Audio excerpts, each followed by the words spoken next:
Da, da, da, da. Yes. Good evening, everyone, and welcome to another Wednesday evening of the School of Conscious Evolution with a soulful chat. With tonight we have Gail Moffat, and welcome, Gail. And thank you for being here tonight. It's such an honor and a pleasure. And how are you? Thank you for having me. How are you tonight? Good. Yes. Yes. At least we're at the part of the year where the weather is a little bit warmer, Oh, which is nice. normally. Yeah. And we're at that time of year where there's light as well. It would have been dark if we'd have done this a few months ago. Well, we are heading towards the longest day of the year on the 21st, Yeah. isn't it? Yes. Yes. So we really have another about 10 days, and we surely should try to make the most out of it. Yeah. And so thank you so much for coming along. I mean, the story goes that we met through a mutual friend, and Correct. and we got carried away with talking. Oh, good evening, Phil. So we have Phil joining us. We have other people joining right now. So good evening, everyone. Thank you for joining us tonight. And so we met on that evening, and we feel that we do share. We do agree on a lot of things, and we just got along so well. And what happened on that evening was, it was a beautiful night, and we ended up at home of this friend of ours, and the evening went on and on. We just talking spiritual. Yes. With our personal experience, and I found your personal story and your spiritual journey quite brave, I would say. Yes. It was stuck until you had to become brave, and so now you are going to. I can see you working regularly with churches. I mean, obviously with the pandemic and all of that, obviously everything came to a halt naturally. Anyways. Yeah. And so I suppose we would have had a lot of time to ourselves to think about a lot of things, I suppose, right? Yes, and I think the spirit world utilized me in that moment. Definitely, they definitely did. Good. So obviously, what is for you? I know that when you sent me your bio, you kind of sent me your history, but then at the same time, you added an extra message of a line saying, "By the way, I'm a trance medium as well." Okay. Yes, I know. So perhaps we could start from there, and as we welcome people from all walks of life, as well as colleagues and friends and acquaintances and people that are just interested, really. So can you tell us, I mean, you have a background of teaching at the SAGB as well. You were running, tutoring programs and all of that. So if someone kind of is new, relatively new, and they want to investigate trance mediumship, what is trance mediumship, and what would you tell them? Should they pursue them or not? This is intentional. I know the answer already, but I'm just asking a question. Yes. If I was a newbie. So the thing with trance is, it's when we connect, when a medium would be connecting to spirit.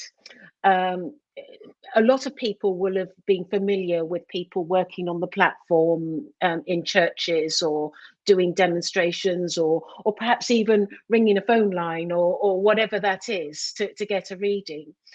What a medium would be doing is they're slightly moving themselves out of the way and slightly allowing spirit to blend with their energy.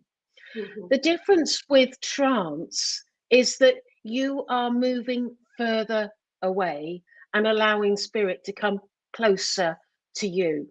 And you can ultimately get to a point where it is spirit using your body, and you are either standing by the side or off on a journey with spirit, and it can be, whatever. Yes, and that is beautiful. And also, as we were chatting that evening, you said you have the proper setup at home, right? The what? Sorry, you have the setup. The oh yeah. Yes. Yes. Yeah, I've got a nice little room, and when I moved into this house, I got I needed some blinds put up in the house, and I got this blind company to come round, and I said, "Oh, could we have a little blackout blind that goes in just here?" And lots of questions were asked as to why I wanted this. I bet. I had to sort of skirt around the thing, but it's really fantastic. Anyone who wants to do trance, is that this blind literally sits in a groove, so it actually covers the whole window without letting any light in, which is it can be done. Is what I'm saying. But the reason why it's so important to have a blackout blind is because in the old days with trance, there is another step from trance, and that's known as physical mediumship. And with physical mediumship, the old mediums would produce what's known as ectoplasm. Now, quite frankly, I think that is disgusting. Ectoplasm is like a sort of a cotton wool sort of stuff coming out of every sort of orifice. Oh wow! And can produce a voice box, can produce materialize spirit, and that's what the old mediums used to be able to do. And so you could have, say, your mother and father speaking through this voice box and giving information. You'd hear their voice just as you remembered it. Now, the problem with ectoplasm is it doesn't like daylight. And so it can cope with red light, but it can't cope with daylight, white light. And that's why most people who are going to be quite strict with trance or physical mediumship is that they have to have a darkened out room. Right, of which I have. Yes, that which you have, and which I hope one day to visit as well. You are welcome anytime. So this is so interesting, actually.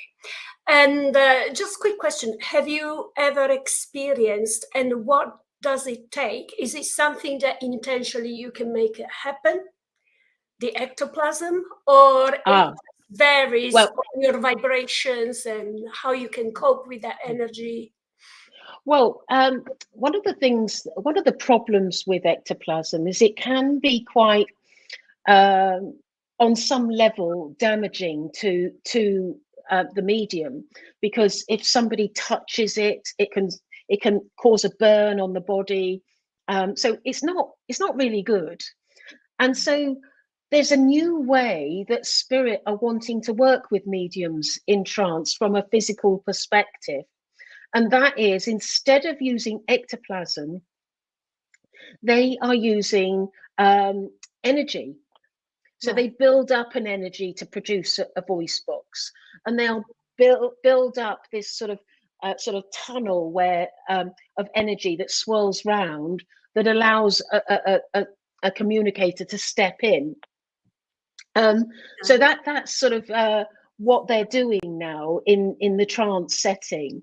But the with energy is okay with a bit of light, but it's sort of like, it's preferable to have a darkened room. But if there's a little crease of light coming through the doorway or anything like that, it's okay. Whereas ectoplasm it needs to be blacked out. Right.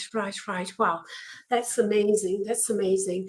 And okay, so now the thing with me, and I know I'm going straight to the thing here. I've just realized, as I mentioned to you earlier.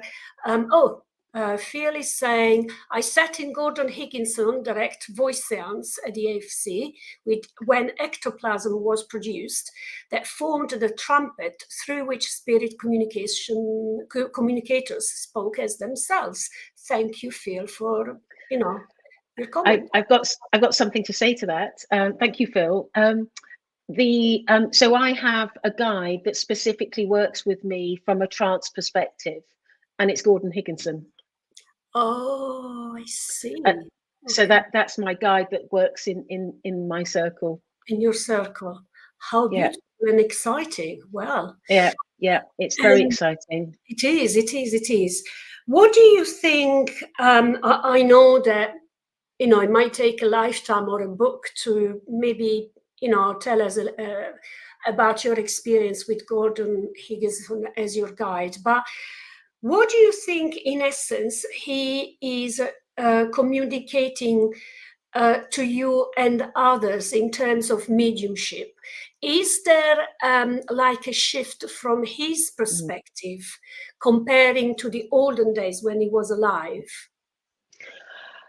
It's interesting because one of the things that they used to do back in the day is that it was quite common that they would, anyone who was going to develop their mediumship would actually sit in what we call the power. Now, the power is basically just sitting in that space that sort of connects to spirit. There's a lot of information on how to get there, but it allows us to move from our conscious mind across to what's known as the subconscious mind. Right.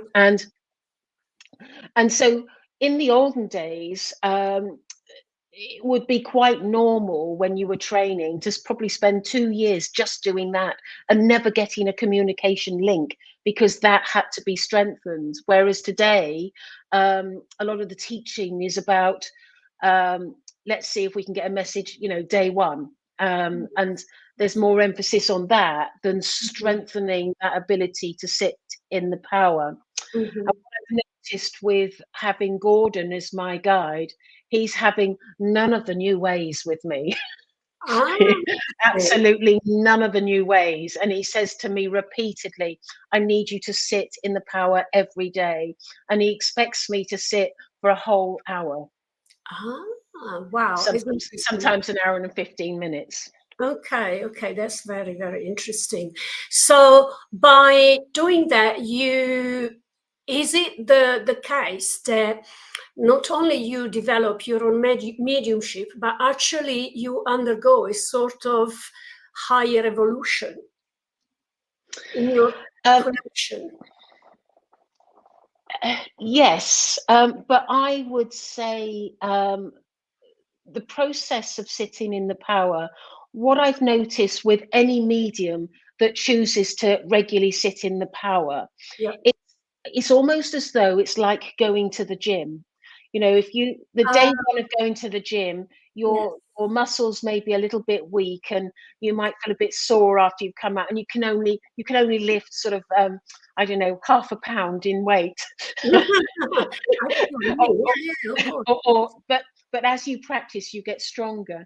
And I think this another situation with mediums that are developing is that they can slip into the power and then come back out and slip into the power, and it's almost like a roller coaster that our conscious mind will get in the way.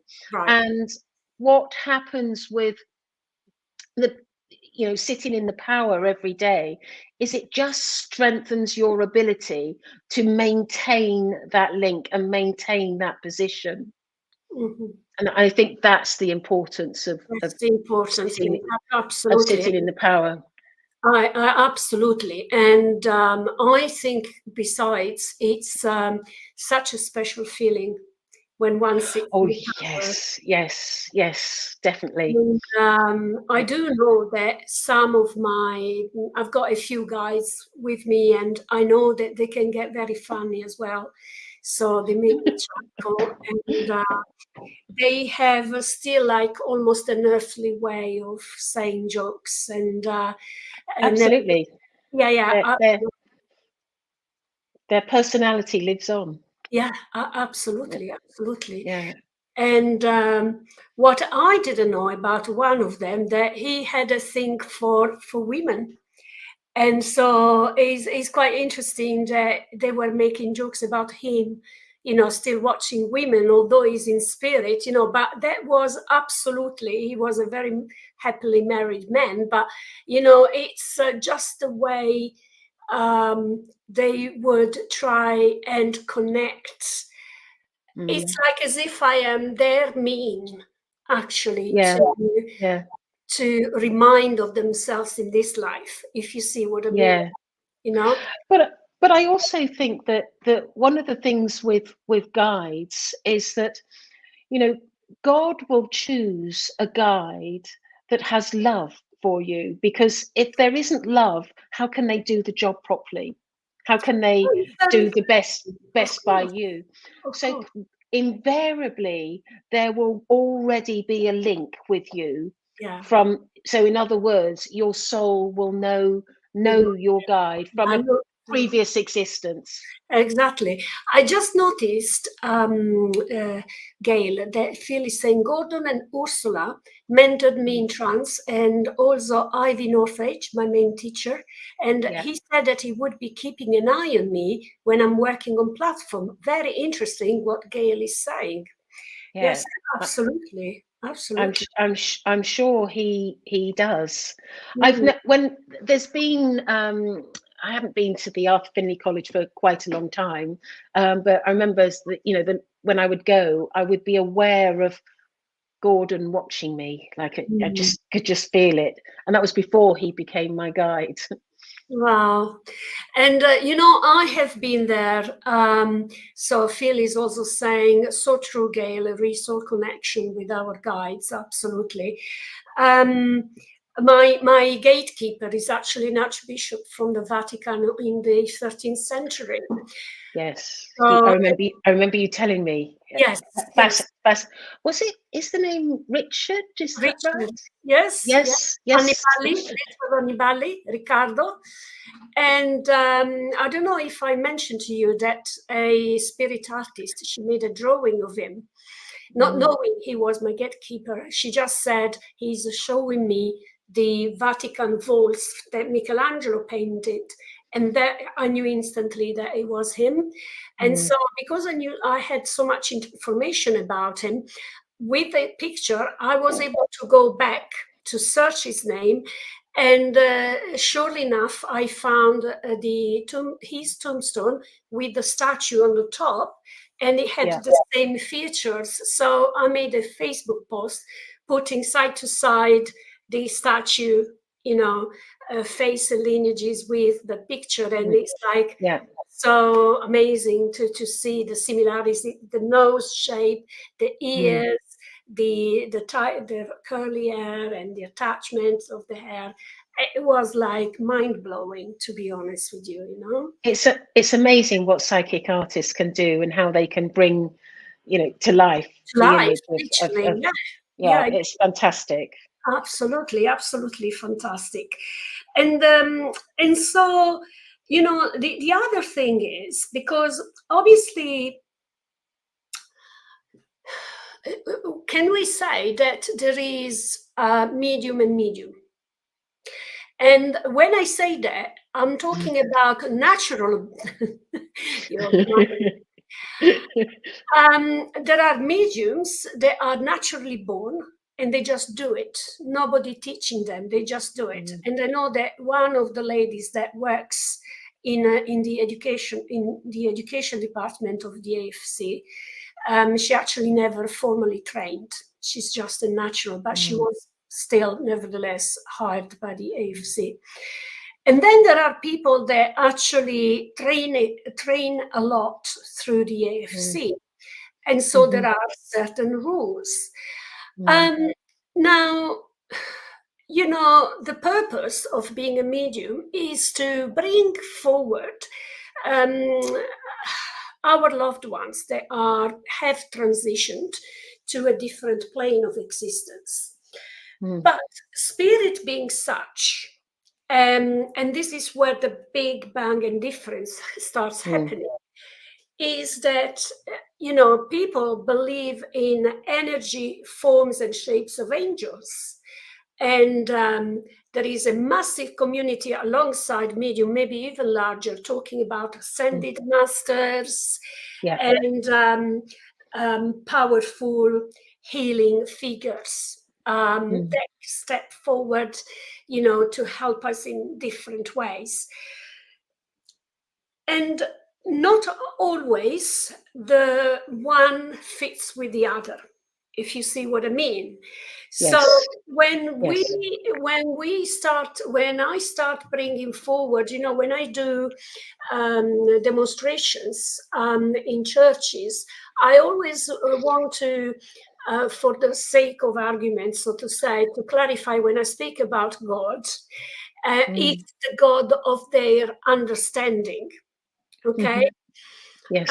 Because there is this thing with the AFC about, talking or not about God. And I know that when they had the open week in May, there were questions on this subject topic being made from the audience to the relevant medium being there.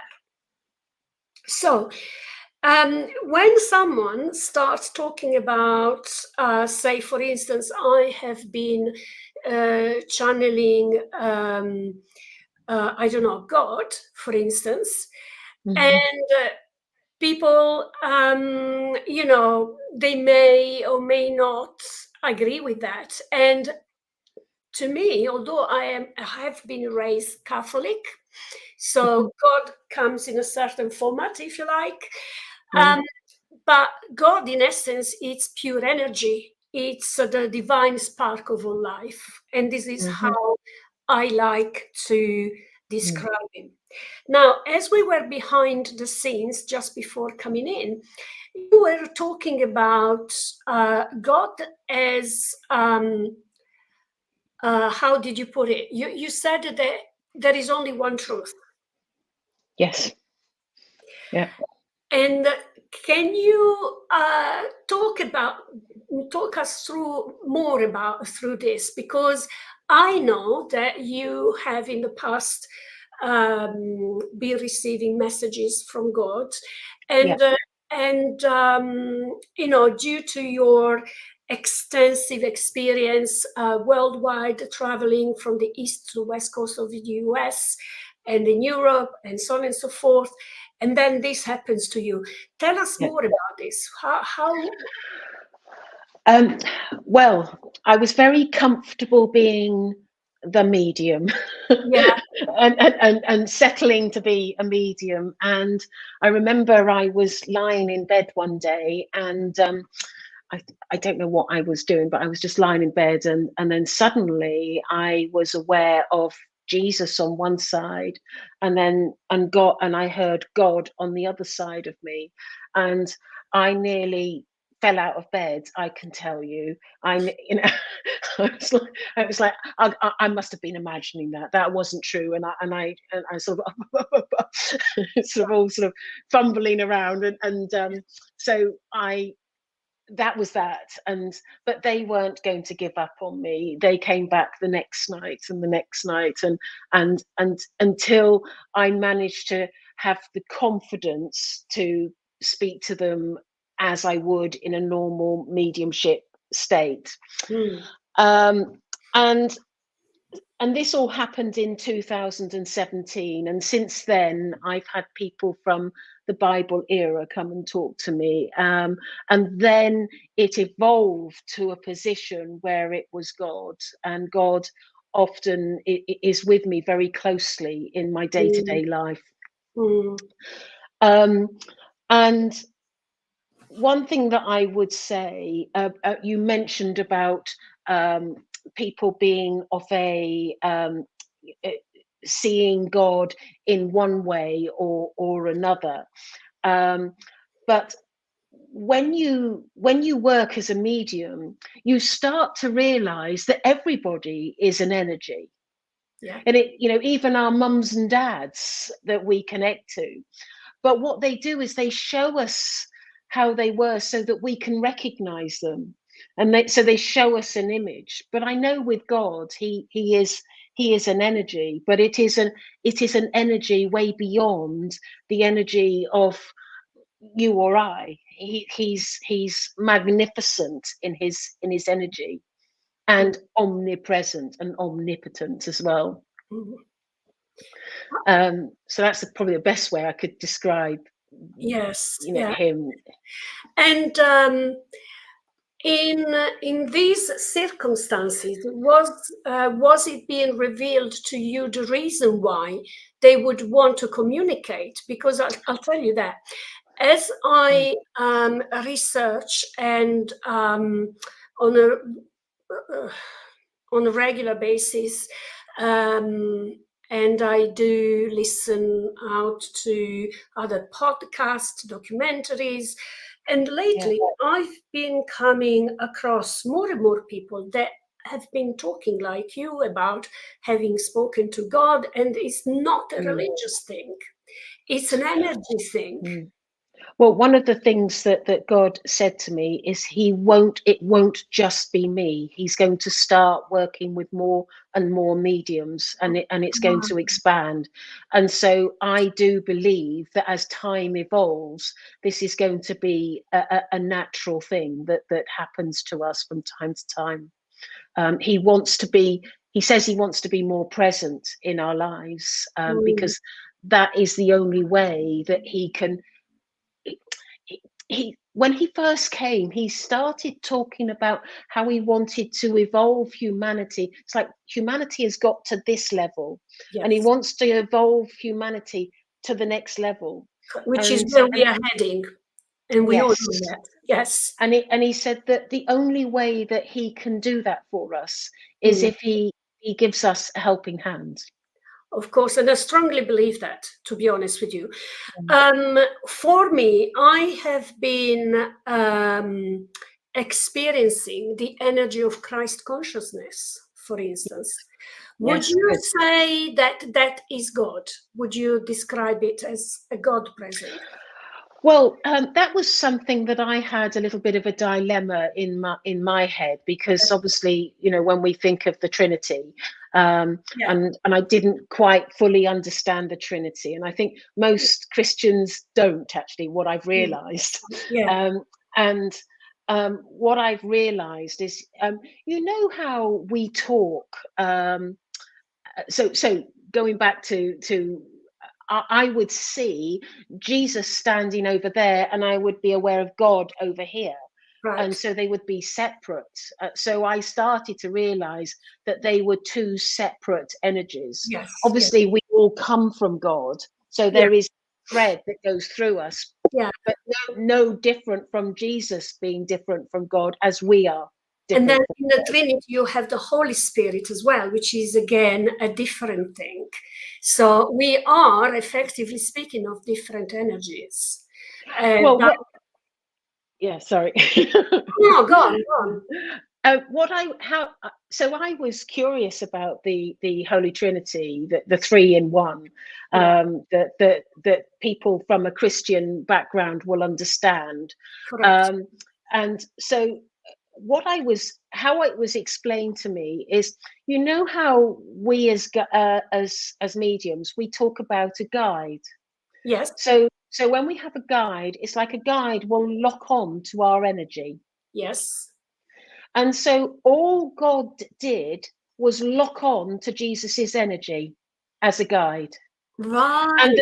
And then the Holy Spirit comes along and locks on to the energy. Right. And in those days, because the highly evolved spirits that were part of the Holy Spirit weren't as evolved as they are today, they came as one, and they had to have one one action, one voice, whereas now they are able to come forward in a more separate identity. And that would make sense, because we know as mediums that when we go onto spirit, we continue our spiritual evolution. Yes. We continue our spiritual learning and journey. Yeah. Now, But sometimes, go on. Sorry. Go on. But sometimes when we get back to spirit, we are still aware that we perhaps haven't evolved to the position that where we really want to be, and so we may choose to come back and have another life, because it is a constant work in progress, I guess. We're constantly wanting to evolve, and in that evolvement we become closer to God. Yes, absolutely. And Phil is saying, interesting that Gail refers to God as he. Doesn't that vastly evolved consciousness cease to be gender specific? Yes. Thank you, Phil, for that question. It's a good point. And I'll explain to you why I refer to him as a he. So when I first, when you work as Phil, I'm sure will understand this, as working as a medium, you will be aware when a loved one comes close to you, the first thing that you're aware is whether they're male or female. Right. So when he comes close to me, I sense that maleness. And so and then when you think about what Jesus did, he referred to him as Father. And so I sort of see that maleness. But then when I've questioned God on this, he says, I don't have a gender, but he says, what I want you to know is most people see that I am more male than female. Wow. But he does not have a gender, though, but he comes across in a male way. Wow, isn't that amazing? So something suddenly clicked and came to my mind, and then it went. But it's regarding the gender in spirit. Oh yes. So what happens is, my understanding is that in the way we are evolving, we have lived across millennia with a mainly prevalent as dominant male energy. Whereas now as we are raising the energies, more and more we feel that the feminine divinity is coming in, because it's bringing actually out more love as compassion, which is identified as feminine. Now, the entrance of the feminine energy is kind of creating a balance. And so this, my understanding when I work with my guides, and, I feel that of these days and age, with all the challenges and the difficulties, because the point for me, you see, of doing this podcast is to bring spirituality down to a point where we can help improve our earthly life, if it makes sense. So me bringing down these divinities, to me, comes to signify that in a world where everything is going on, from illnesses, disease, wars, and so on and so forth, we get whacked out of balance. And so with the descendants of or stronger presence, may I say, it's not that it wasn't there before, we are being helped to stay balanced. Now, and this is, I want to put it on to you now as a question, because God should be, or normally is regarded as the highest level of love and healing energy that can exist. But then, alongside the lines of, Phil talking about genders and everything, actually having the presence also of a feminine divine energy, that brings balance within us, because we are human and we do have that division. Does it all make sense to you at all? And what do you think about it?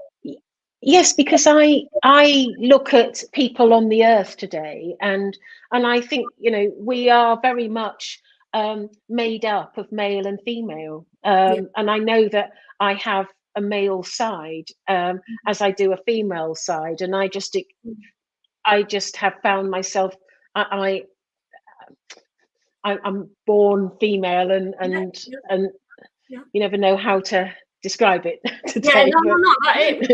It is what it is. So yeah, so I'm born female, and but I know that I have that male side to me. But and I've had because I've worked with a lot of evolved souls over of recent times. What I have found is that they have explained to me some of the lives that I've had, and I've had many lives that are male and many lives that are female, but probably more male. Absolutely. And this is probably, you know, what I was trying to say earlier on about having had through the millennia, if you like, more of a divine masculine energy rather than feminine. And this is why it feels like with the arrival of, you know, like there are, like, I don't know if you ever heard of the SNS group. The SNS. That was in the Bible, wasn't it? Yes. So basically, that was it was Jesus following, basically. Yes. Yes. And the closest people, including Jesus' grandma Anna and Mary Magdalene. So basically, it appears that the church ostracized Mary Magdalene, but symbolically it appears that she is the feminine counterpart of Jesus. So it's this constant, this sense, is the constant presence, even back in those days, of a feminine divinity as such. And so I feel that for us, we, as you say, I have a masculine side, like everyone, I believe. We both have these two entities, and we need to, and for some people, some are more prevalent than others in two ways. Yes. But in these days, when things are coming to the fore and we are discovering new truths about the institutions and our reality and how the world works, it feels like people are awakening, and this awakening is being identified with more feminine energy. I'm putting it out there. How do you see this going, your work with God? Is it still an ongoing thing? And what is the message that you feel you need to bring forward? It certainly is ongoing to a point, because he has established himself as my guide, and he is always present with me. That he's just always just there. Yeah. But where it's going, I feel, he's never said this to me, but I actually feel that it is, it's almost like he needed somebody to start the ball rolling, and to establish an understanding that we today are no different to those people of, you know, the prophets of yesteryear. We are able to communicate with evolved souls, whether that be just evolved souls or whether that be God. And God wants to come more present, but he needed somebody to start the ball rolling. And as I mentioned earlier on, I've come across to other people, spiritual people on the social media. They are talking alongside, you know, the content. And I know people too as well. Yes. But also, what, it feels like to some, this could be heresy. I understand that. But how about St. Francis of Assisi? He was channeling God. He wasn't talking about spirit guides. He was talking about Moses. He wrote the 10 Commandments on a tablet, and that was channeled down from God. God told him. So what is different from today?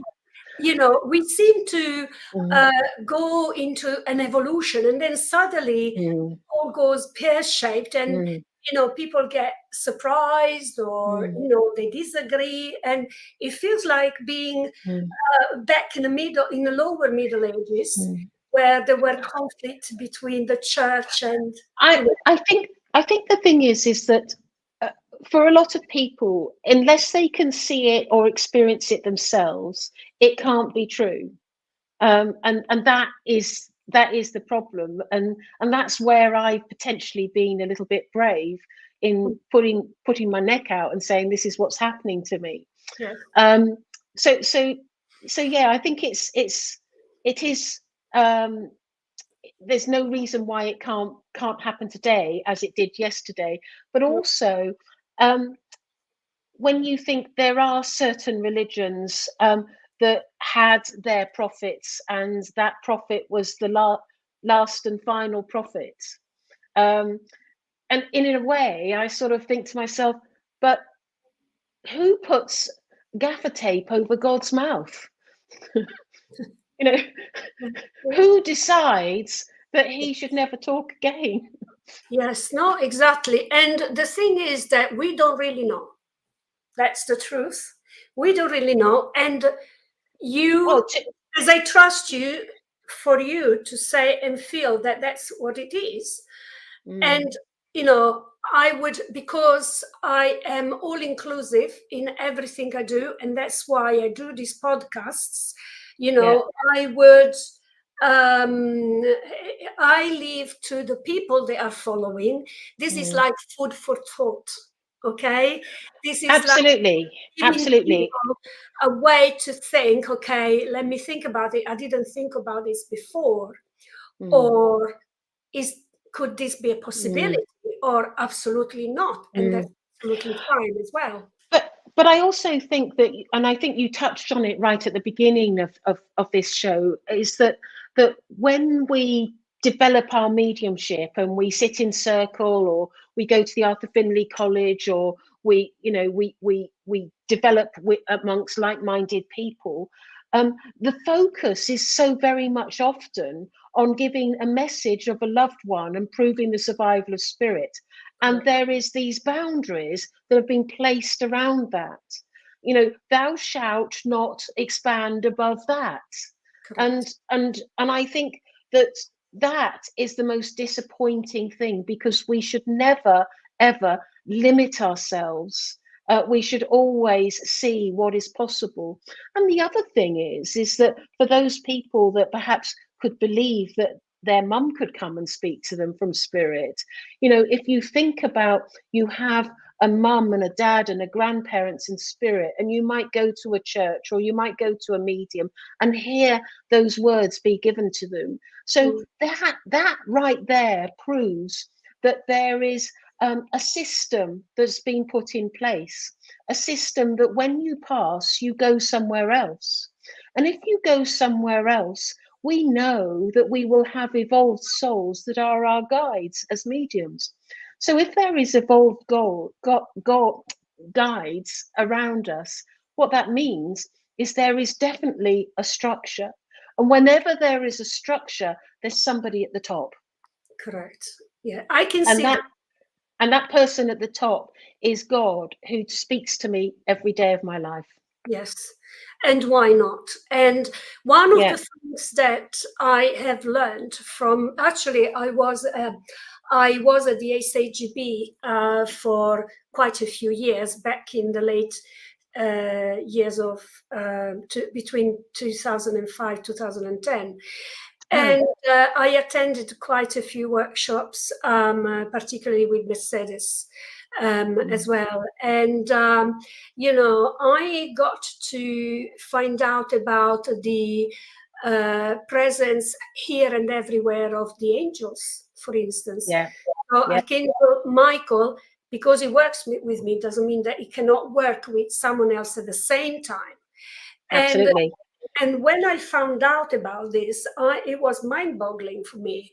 Like, how can this be? But effectively speaking, it's the very nature of the energy, because it's a particle of it. Yes, exactly. That's exactly what it is.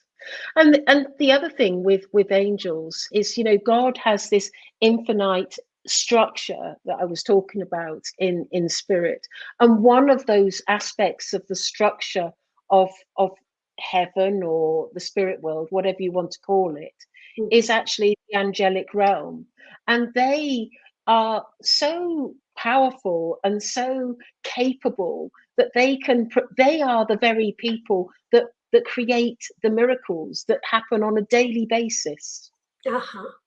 Yes. They can move things, they can protect you, they all sorts of things. Absolutely. And I have just clicked back into Facebook because I've just realized, I apologize for that I don't see all of the comments appearing on StreamYard. So taking a little step back, Sue Whitton, she's about Mary Magdalene. She's saying the Mary Magdalene Gospel states the same. God was referred to as the good, non-gendered. Isn't that interesting? And thank you, Sue, for sharing that very interesting part of the information.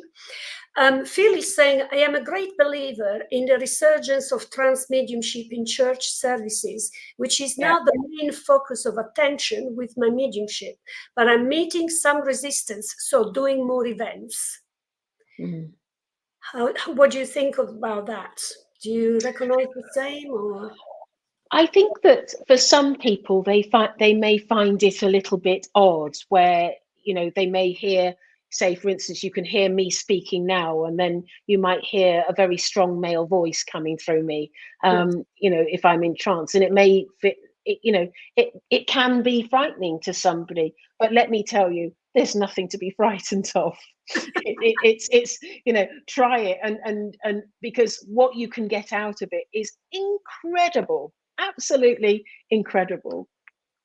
I mean, I totally agree with you, Gail, but on the other side, I feel that if we were to introduce more on a regular basis, and I'm talking to Phil as well at the same time, trance mediumship in churches, probably we could start with trance channeling, for instance. And transmitting the messages from spirit. Some people may identify it as inspired, but inspiration is a different thing from the trance. Definitely.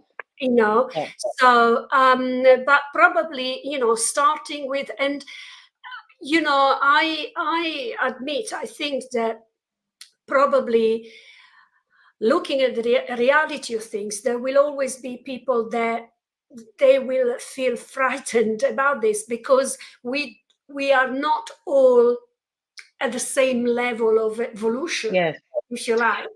So for the likes of you and I, could be more of a feel, this could be something a bit more acceptable. Not more acceptable. We accept it. It is what it is. But for some people, they think that there is something negative attached to that, which I strongly believe it's been drilled into people by the Catholic Church and other institutions, by heresy or whatever, because the institutions wanted and want to keep hold of their own power as intermediaries. Whereas the moment when we step up and we can do the work ourselves, then that doesn't go down well for people. And therefore, the only way to retain the power of people, like institutions and government do as well, is to create fear in people. And so when people see different things, then they detach from it and they don't want to hear it. But equally, there could be people who are frightened to come and just see a medium work on the platform, without, that's not doing trance, that's just bringing through a loved one, which goes along with, where we are with our evolvement, with our understanding of this. But, one of the things that I think is possibly would be wonderful to see in our world is children being brought up with this. Because if children are brought up with this, then it's the most natural thing that there is another world, and that they can draw that comfort from that other world as we do. And I really would like to mention the Wimbledon Spiritualist Church, because they do baptize children, and every so often when I happen to go there and visit my friend Phil and the whole community, which is always very, very lovely, welcoming, there are always children running around, and fantastic. And this is so beautiful, because those actually one of them came up to me saying, "Oh, Nana told me about the crystals. Can I share them with you?" And for him, it was like 4, 5 kind of thing. And he was just talking naturally about crystal, and he was switched on. And and how many mediums had the skill from the onset since they were children, and they had to suppress that feeling that they could see or speak to spirit, because it was absolutely not. And then that came back up when they were in their 40s or 50s, because then they were free from societal, imposition of thoughts. Yes. But I think that our world is definitely changing, and I think there is a deepening understanding. You see, if you look at the whole spiritualist movement that came over from America, that in the 1800s, that we were steeped in Christianity, and I love Christianity as well, but we have evolved in that 150 years. We've evolved, and there's more acceptance that we can speak to spirit, and we can. There is that communication, and there is not. There isn't the barrier that there used to be, I think. But I think that's only increasing. We're only going to get better with that. Absolutely. And thank you, Sheila Martin, for your comment on Facebook. She's saying very interesting, and she's enjoying our conversation. And Phil is saying we regularly have a children's lyceum at Wimbledon. Well done, Phil. Yes. And the community and the Robinson family, they have been running. I don't know if you are aware of the Wimbledon Church, Gail, if you have ever been there at all. No, I haven't, but I am aware of it. I tend to sort of work across the sort of south coast, and sort of. And then I do a lot of the churches in Oxford, because that's where I'm from. Okay, interesting. And also I've worked abroad as well. Abroad, yes, of course you have. So I think we are coming towards, as I mentioned earlier, my scope is often wanting to give people also some messages, but there are evenings when the conversation becomes so intriguing and interesting. We get really steeped into. Sophia is saying you're most welcome at Wimbledon Church, Gail, if you are in the area. Give me a call, Phil. There you go. And so I don't know. I mean, if we have 10 people at least online. So if you are interested in getting a message, maybe Gail could give a couple of messages out. Yeah, Sure. Would you be okay with that? Yes. Okay. So if give us a wave, or if you're open to the getting a message, please say I'm open, or yes, please. And maybe, I don't know if you can see the messages, Gail, if you can see the people online. No, I can't. So we have Krish, Joanna, we have Sheila, Sue, Jana. Jana is just saying, yes, please. And then I don't know if I was saying if you have access to Val also, she's saying I'm open. So I don't know who you see being attracted to. So could you run past those names again? Yes, one is Val. Yes. And the other one is Stacia. Then you have Sue Witten. You have Jana. Yeah. Okay. Right. So are you able to see their comments, presumably, because I can't? So yeah. So basically, on your right-hand side, there is like a bubble saying comments, and I don't know. One is private chat at the bottom, and the further up is comments. So I don't know. It's completely empty. It's completely empty. Okay. Yeah. But yes, I can see the comments. So I can click them for you, so you can see them at the bottom. Yeah. Okay. So let me. I'm drawn. Let me just pick Sue. And let me work with her.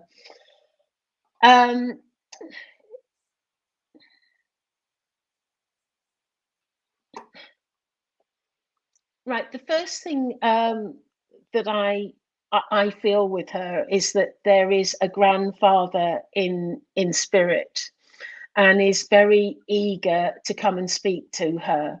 And I feel that there is some sort of chest condition, sort of, because I feel congested in my lungs with him.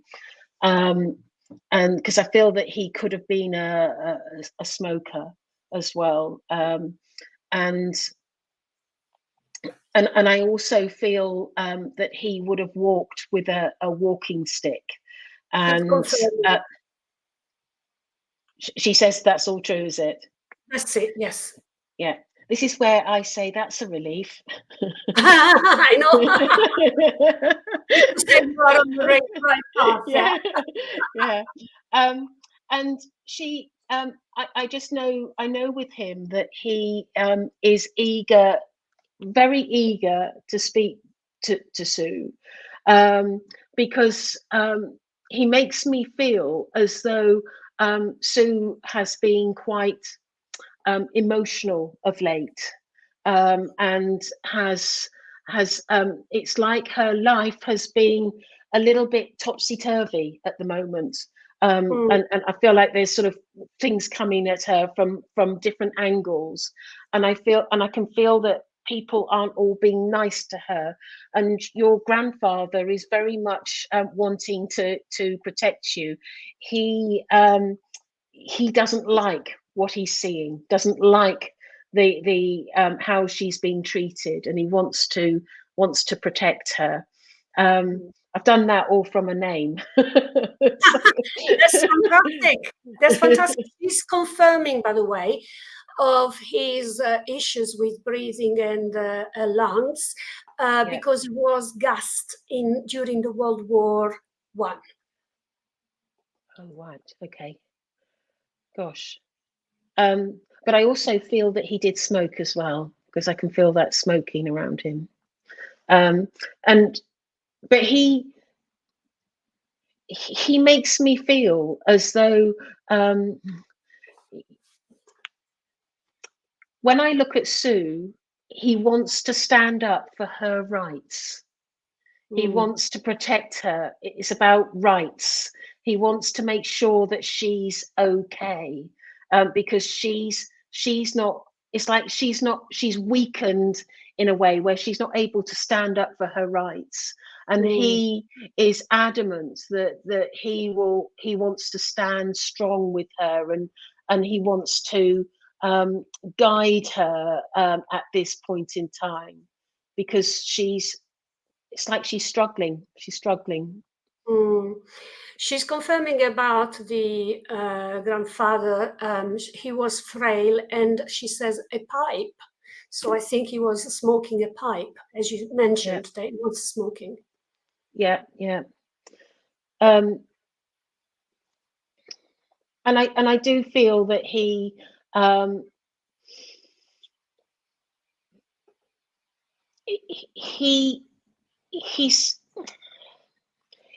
your grandfather is quite a strong man.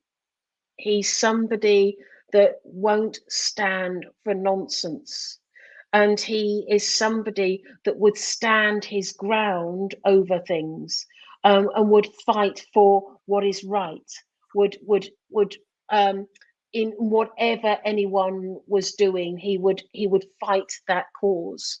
And he is, and what I'm picking up in sort of the message is that he is not liking how he wants to fight the causes for Sue, because he makes me feel that Sue isn't always being it's like he makes me feel like there's someone around her that's quite strong and isn't allowing her to be herself, and her to be the person that she needs to be. She's confirming, meanwhile, about the difficulties or dynamics, what's been going on for her. She confirms by saying, yes, family dynamic going on. Yeah. It's like she's being, because I'm hearing shouting at her, and she's just not being respected. And so the main point of this is that he is going to be here to stand strong for her and give her the guidance that she needs at this time. She's saying, yes, he was in the military in both wars, an accountant by profession, and yes, lack of support in her family. Yeah. But it's what her grandfather's saying to me is that the family is they are not respecting her, and that's the issue. It's the lack of respect. And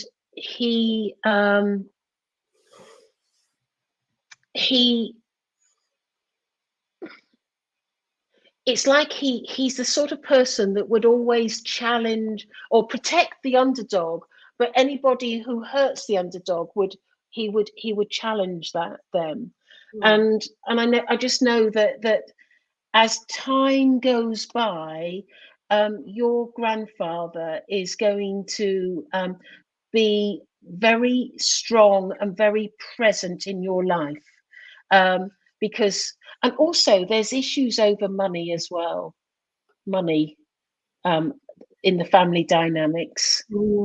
She's saying that it's true, the family thinks mediumship is a woo-woo world, basically.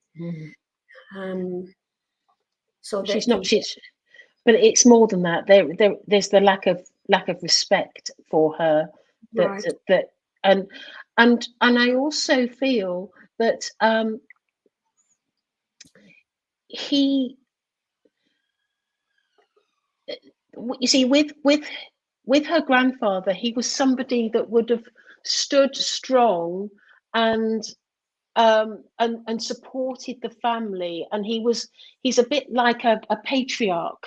He stands very strong with the family, and he wouldn't have stood for any of this treatment of the way she's been treated. She's saying that is all accurate. I'm just going to ask him about if there's anything else he'd like to tell me.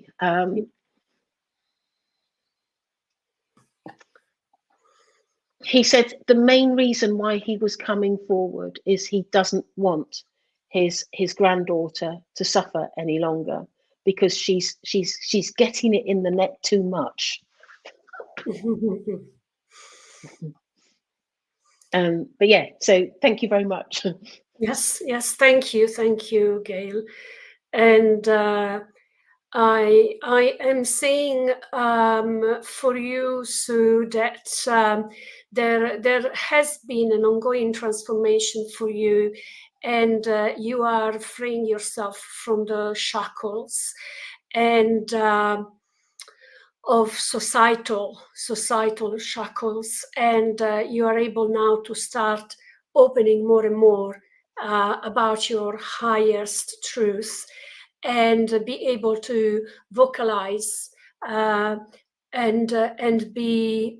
honor what the spirit has for you in terms of work as well. And so Sue was saying for you, Gail, all true, and thank you very much. Okay, would you like to pick up someone else perhaps? And then I know we are a bit over, but I think it's sure. What names have we got? So we do have Jana, Krish. We have. I was drawn to Jenna. Jana. Okay. Is it Jen or J-A? J-A, Jana. Okay. Yeah. Hello, Jana. Let's see where I'm going with you. You're quite a gentle, nice person. I can feel that in you. Like you're a really nice person. This is where you don't put in the comments, no, you've got that wrong. But yeah, no, I just get the feeling that she's quite a sort of a gentle, nice person as I sort of connect with her. But I'm being drawn to your mother, and I feel that this message that I'm going to bring forward is going to be more about. I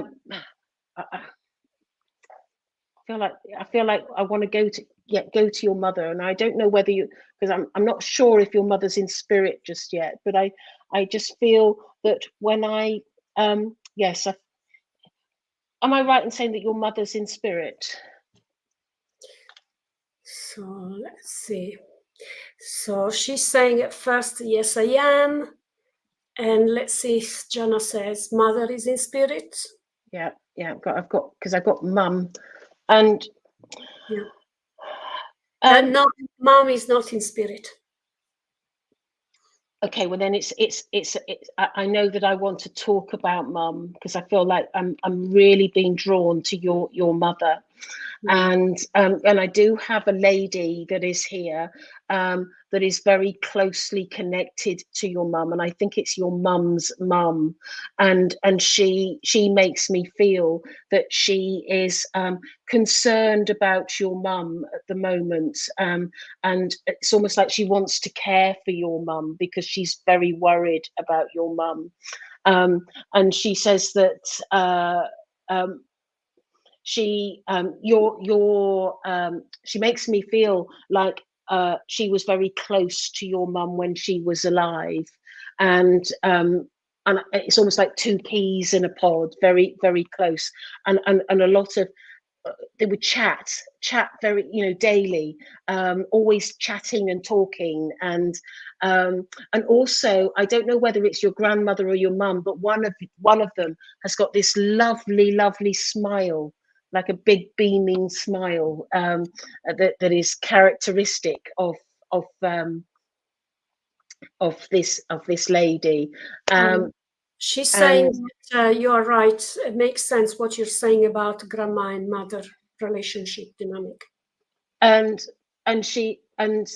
your grandmother, she's saying, she makes me feel like they used to sometimes cook together, and it's because she's showing me with a fish slice in her hand and passing it to your mum, and they would have done domestic things like that together. They spent a lot of time together, a lot of chatting, and also cups of tea. I feel like, and I can see a teapot, and I feel like when I look at that teapot, there is a brown tea cozy. It's knitted, and it has a little bobble on the top, that I know is a memory that they used to use. But I feel like they used to have a teapot that was blue as well, like a turquoisey, greeny blue, and they used to drink lots of tea, and also with this tea they used to sometimes use sugar lumps rather than sugar or saccharin. And I also feel that they used to spend most of their time, if they weren't, because I feel like the kitchen is a sort of a longish kitchen, and on one wall was a kitchen table, and with a chair either end, and a chair on the two chairs at the front, and they used to regularly sit at this kitchen table. And I feel like there's some yellow in this kitchen table as well. But they used to spend a lot of this time in the kitchen chatting. And also they this is so funny, they had a fridge in this kitchen, and they used to have it for a long time, and it used to make funny noises. And I don't know if you remember that, Jana, with these funny noises with the fridge, because I feel like it goes poop, poop, poop as it's going along. Confirming everything that you're saying, by the way. Yeah, this fridge was, it's funny. What a thing to bring through in mediumship. And That's what makes it so specific, isn't it? Yeah, and then suddenly she's just held up a bunch of carrots, and it's got all the earth on it. So I know that these carrots came from the garden. But yeah, it's almost as though they were so close, and because I'm seeing them in the kitchen together, it's almost like they live together. But I don't know whether they do or don't, but it feels like that, because they're there all the time. And also, they don't have a dishwasher. They do everything in the sink, and wash everything in the sink. And I feel like there's a there's a particular cream that your mum and your grandmother would use on their hands. And I feel like it's a Trixo. Is that the name of a cream? A Trixo? There's a cream that they use on the hands. That is. I can see it's like a blue container. A container. Yeah, it's like a swivel jar thing. Yeah, jar. Yes. It was blue, like blue color kind of thing. And yes, and yeah. So I know that they would have put their hands in the water, but then they would have used that moisturizer on their hands. Also, your grandmother and mother were very good at singing nursery rhymes, and would have sung, and you would remember a lot of nursery rhymes sung when you were a child, and you today remember those nursery rhymes so clearly, every word, and I know that you would sing them and hum them today as an adult. in reference to the cream, she's saying, "Oh my, Nanny bought it for Mum every year for her birthday." Yeah. Yeah. But also, I feel that they lived in a close as opposed to a road or a street. It's called close. Or it may have been a close, but I've got the word close when I look at where they live. Mm-hmm. So I'm just going to ask your grandmother is saying she wants to look after your mum at the moment. Your mum needs a little bit of love and help, and she just worries about her, and she's just letting me know she's drawing close because she is worried about her. And I get the feeling that your mum sometimes wakes up in the middle of the night and isn't sleeping so well, and I feel like there's a bit of discomfort or a bit of pain or a bit of uneasiness, and that's where your mum is, your grandmother is worrying about your mum. And I know that when your mum has been going to the doctor, and the doctor has been talking to her about some of her ailments. She confirms that Mum needs care. Yeah. And I also feel, Jana, that you have been suffering with heightened anxiety recently. And it's like as if you cannot pin down like almost the causes. It's as if you don't see the reasons why, you are, yes, worried and concerned for Mom and other things that are going on for you in life. But it's like almost an anxiety that you cannot pin down somehow. And I feel it's around your chest. She's saying yes, and Dad has cancer, and yes. So, and I'm sorry to hear about Dad having cancer.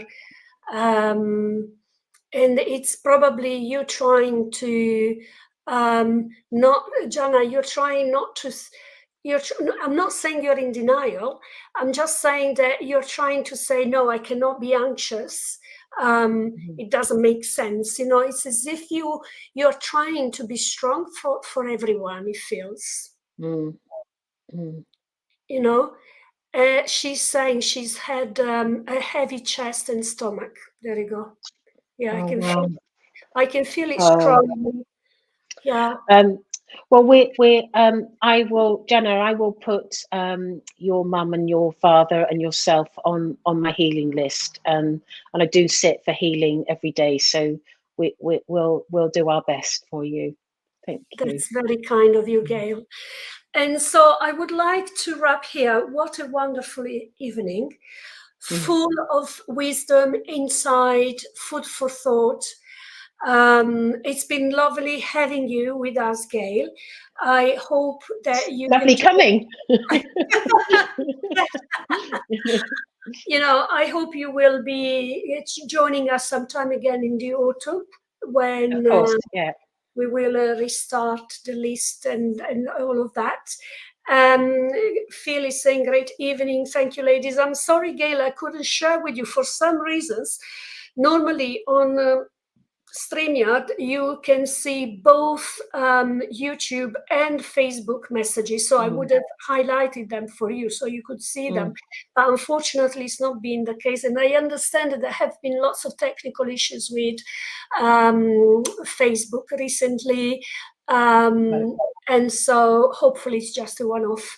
But thank you so much. You've been really inspiring us. Yes.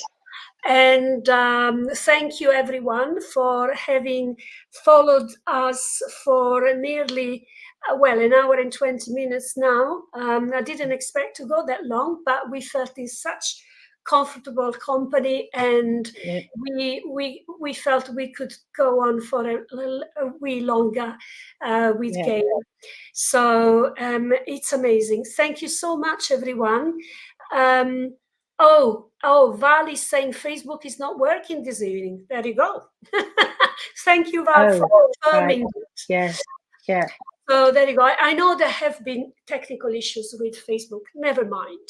So thank you, everyone. And if I can check for next week, we will have a spirit artist called Ilana Alex Angelic. So if you want to know about the lovely Ilana, please do join us for the next live podcast. Have a lovely evening, and I'll see you next week. And thank you again, Gail, for your lovely chat. And thank you, Daniela, for all the good work that you do. Thank you. Thank you. Bye. Good night, everyone. Thank you. Good night.